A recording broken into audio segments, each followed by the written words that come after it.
Assalamualaikum warahmatullahi wabarakatuh. Nama diberi saya Muhammad Fitri bin Syed Muhammad. Tajuk yang ingin dibentangkan adalah mazhab palsu ataupun ajaran sesat di dalam Islam.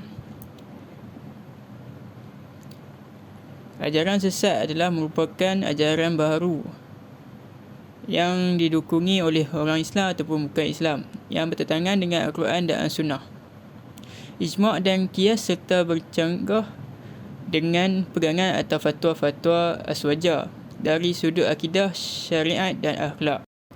Seterusnya, ajaran sesat mempunyai ruang lingkup yang amat luas, sama ada sesat dari sudut kepercayaan atau akidah, sesat dari sudut pengalaman atau syariat, dan sesat dari sudut akhlak atau pengabdian antara hamba bersama Tuhannya.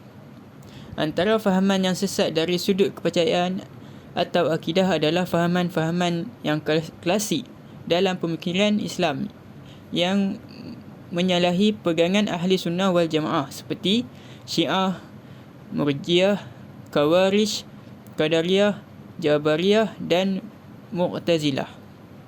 Antara fahaman moden yang sesat dari sudut kepercayaan atau akidah yang menyalahi pegangan ahli sunnah wal jamaah pula seperti nasionalisme, sekularisme, liberalisme, polarisme, sosialisme dan komunisme.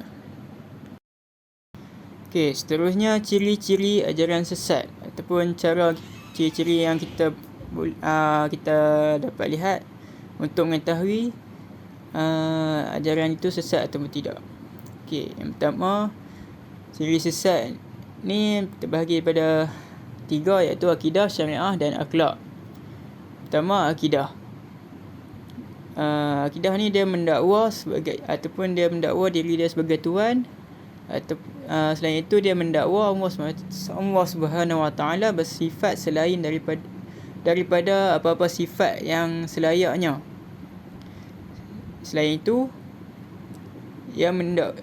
mereka mendakwa setiap musibah datang makhluk halus ataupun musibah yang datang adalah melalui jin dan syaitan.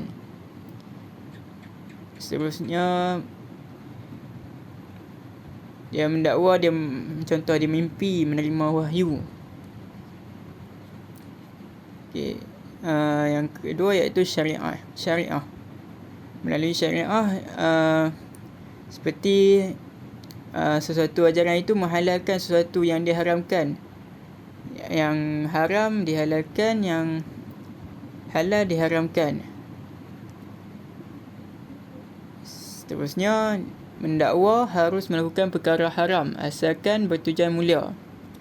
Contohnya, kalau mereka haruskan lakukan perkara haram, walaupun mereka tahu benda tu haram, tapi mereka rasa benda tu baik ataupun mulia, so mereka haruskan melakukan perkara tersebut.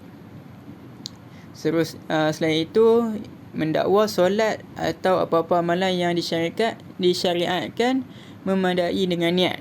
Contohnya, dia tak solat pun, dia just niat je. Bila dia niat, dia macam contoh dia niat, saja aku nak solat Zuhur. Okey, dia niat tapi dia tak solat pun. So, dikira macam dia dah solat. Selain itu, ciri yang seterusnya adalah akhlak. Dia mendakwa Allah SWT hanya menilai daripada kepelisihan batin. Seterusnya, dia mendakwa tidak perlu mengikut syariat sekiranya tasawuf telah sempurna. Contoh seperti bila tasawuf telah sempurna, dia tak payah ikut pun syariat yang ada dalam Islam. Seterusnya, selain itu adalah macam dia mendakwa sebagai seorang ahlul bait tanpa menunjukkan bukti yang jelas dengan alasan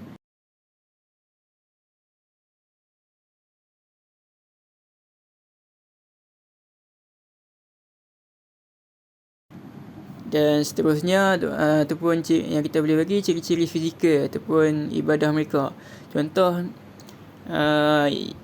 agama Islam solat dia macam ni, tiba-tiba depa solat depa cara pelik. Ataupun macam Syiah, mereka tak apa orang kata, macam batu untuk atas sajadah. Bila mereka sujud, harus kena batu tu.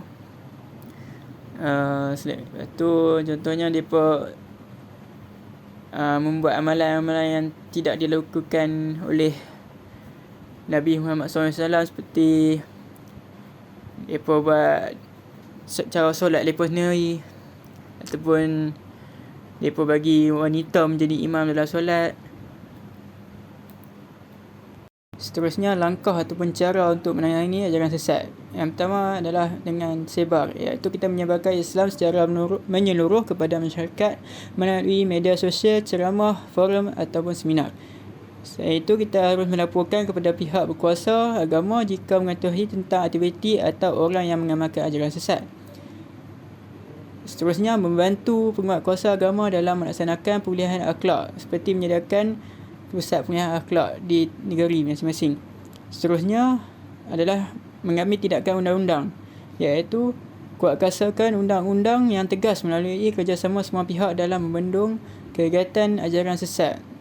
Iaitu bila kita tahu ada ajaran sesat ni, kita harus menguatkan kuasa undang-undang, seperti menangkap orang yang mengadakan ajaran sesat dan lain-lain. Okey, hanya itu daripada saya. Sekian, wabillahi taufiq wal hidayah. Wassalamualaikum warahmatullahi wabarakatuh.